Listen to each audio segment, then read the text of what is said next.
मिरजेत कृष्णा नदीच्या पाणीपातीत वाढ झाल्याने कृष्णा घाट परिसरातील पाटील वस्ती, देवकाते वस्ती येथील सुमारे 40 ते 45 जनावरांचं स्थलांतर करण्यात आलं.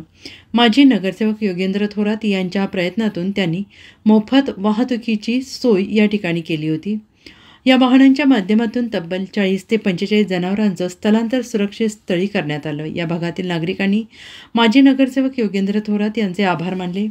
महापालिका प्रशासनाकडून पाण्याच्या पातळीत वाढ झाल्याने या भागातील नागरिकांना स्थलांतर करण्याच्या सूचना देण्यात आल्या होत्या आणि त्यानुसार महापालिकेची वाहने, अधिकारी, कर्मचारी वर्ग सकाळपासूनच या भागात नागरिकांना तसेच जनावरांना स्थलांतर करण्यासाठी प्रयत्न करत होते.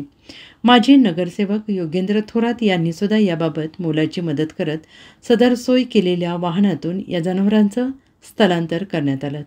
पूर परिस्थिती उद्भवताच माजी नगरसेवक योगेंद्र थोरात यांनी पहिल्या दिवसांपासून नागरिक आणि जनावरांसाठी मदतीचं कार्य सुरू ठेवलं आहे. मधील कृष्णा घाट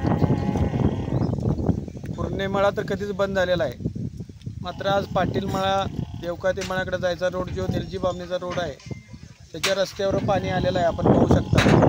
तर परत एकदा लोक बाहेर निघू शकतात पण जनावरांचं माननीय आयुक्त साहेबांना पण आम्ही फोन केला. त्यांची पण एक गाडी आली पण त्या गाडीत तसल्या गाडीच्या प्रकारात ते जनावरं चढत नाहीत.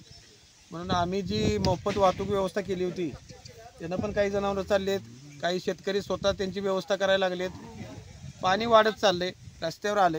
माझं शेतकऱ्यांना विनंती आहे की जीवाशी खेळू नये. प्रशासन त्याचं काम करायला, आपण पण सतर्क राहावं.